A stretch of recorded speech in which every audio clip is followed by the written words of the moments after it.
Good evening, I'm Mr. Michael and you're watching Kini News, the show that brings you today's biggest stories. For those of you who have been following local political developments, there's one question at the back of our minds. When will G15 be held?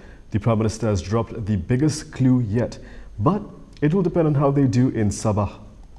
Prime Minister Muhyiddin Yassin revealed that a snap general election will be called quickly if the PN, BN and PBS alliance manages to win in the Sabah state election.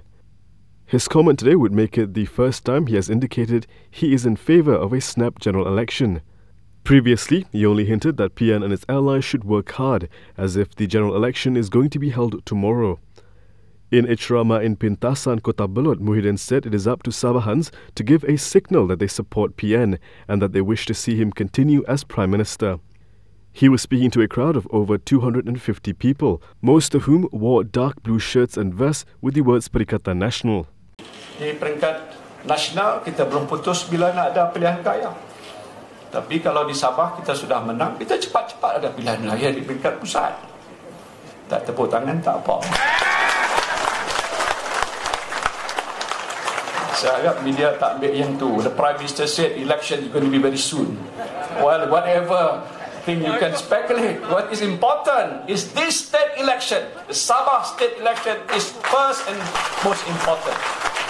The signal must be given by Sabahans to say, we support Perikatan Nasional, we want Tan Sri Muhyiddin continue to be the Prime Minister because we want Malaysia to move forward. We want Malaysia to be successful. And the only way to be successful is to be with me. Come. Mari. Muhyiddin had also shared how well the federal government had handled the COVID-19 pandemic, explaining the decisions for the movement control order and the standard operating procedures. The PN chairperson also told the crowd that it would be better for the state government to be aligned with the federal government, as it would make it easier for things such as bringing more investments into Sabah. So let's work together. And the start is here in Pintasan. The start is here in Sabah. When Sabah gets together with me, we run this country together. I believe Sabah will prosper more than what Sabah has did all this year. Did Syed Saddiq plagiarize Muda, an NGO with the same name? Think so. Muda and Muda. You're probably wondering why I said the same word twice, but actually it represents two different entities. One is a Johor-based NGO known as Muda, with an exclamation mark. The other is a youth-led group that MUA MP Syed Saddiq Abdul Rahman is trying to register as a political party. And to complicate things further, the Johor-based NGO has accused Syed Saddiq of plagiarizing its identity. On Mahathir, the founder of Muda exclamation mark, told Malaysia Kini that the NGO has been around since 2018 and was officially registered with the Registrar of Societies. For the record, Syed Saddiq submitted his application for Muda, short for Malaysian United Democratic Alliance, only yesterday.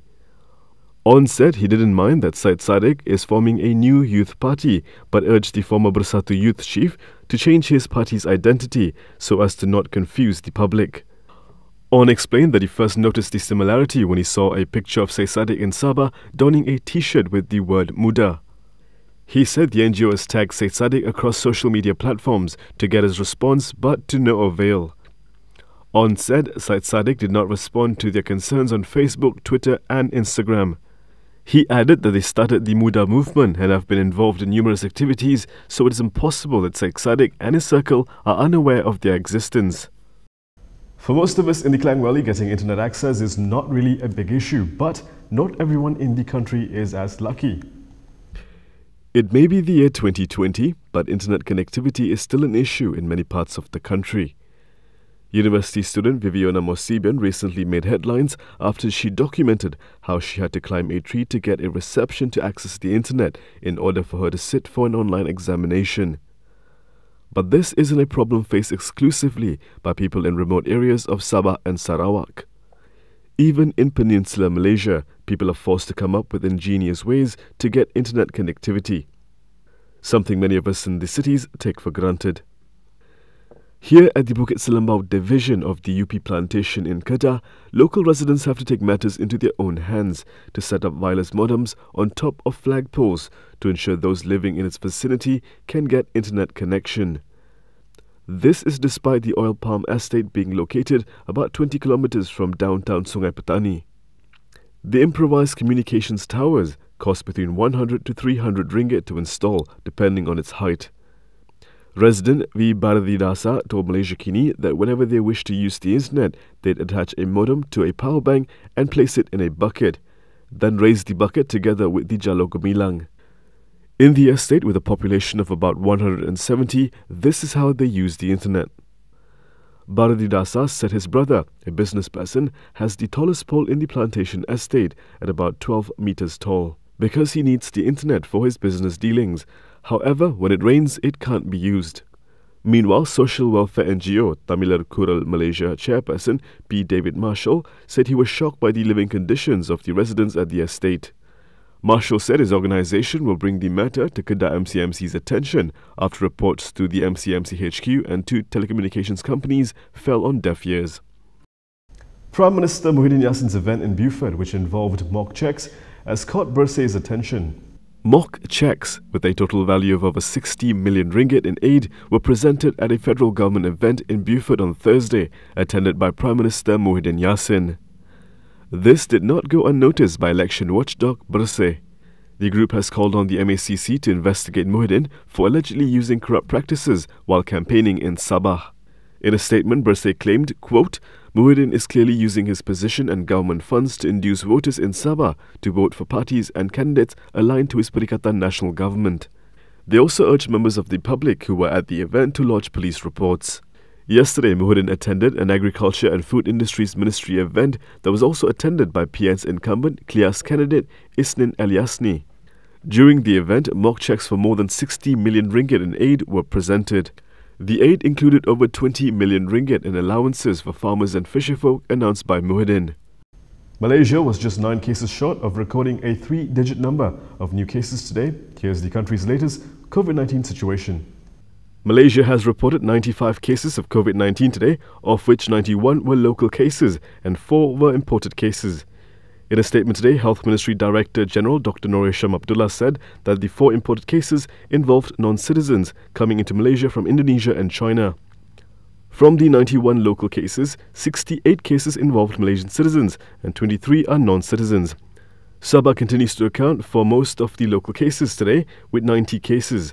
There was 1 case in Negeri Sembilan from the Bunga cluster. In Sabah, 76 of the 90 cases were attributed to the Benteng LD cluster. Meanwhile, 4 cases were from the Pulau cluster and 3 were attributed to the Selamat cluster.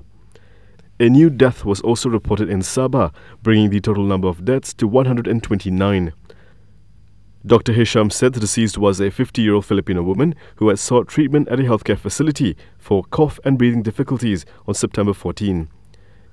She was referred to the Semporna Hospital for further treatment but could not go due to some difficulties. She was later found unconscious and rushed to the Semporna Hospital, where she was declared dead on September 14. She was tested for COVID-19 and was found to be positive. Coming up next, the UK is struggling with its testing capacity.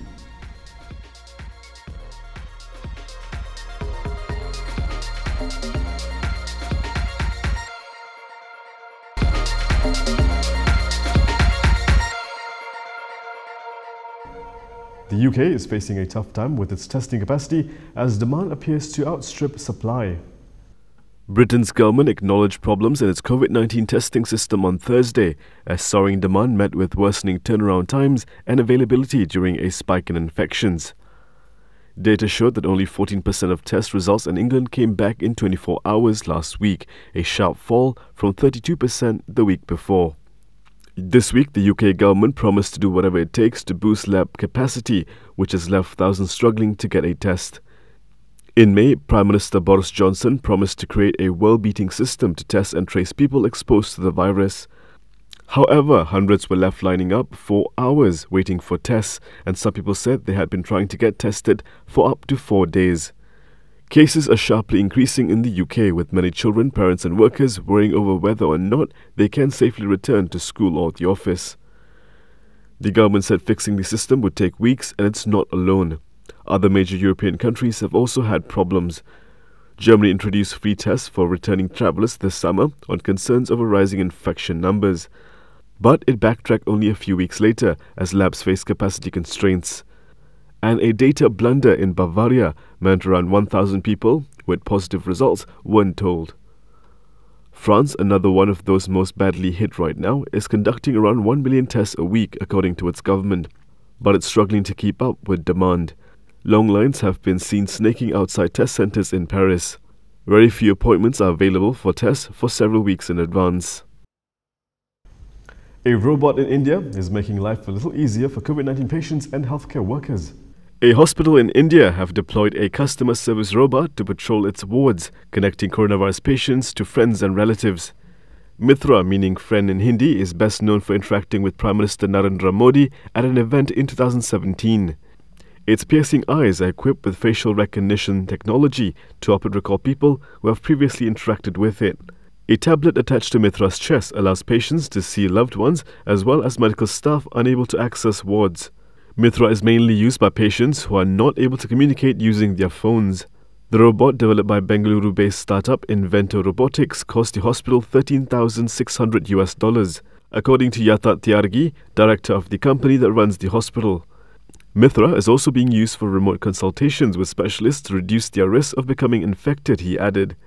Tyagi said normally it would be very difficult for a psychologist or a dietitian to see a COVID patient, so the robot has been very useful. India's novel coronavirus cases surged past 5 million on Wednesday, only the second country in the world to cross the grim milestone after the United States. And that is all from me today. For more stories, you can go to KiniTV.com. You can also follow us on Instagram, Twitter, YouTube and Facebook for the latest news updates. I'll be back with more tomorrow, same time, same place. I'm Professor Michael. Thank you for watching.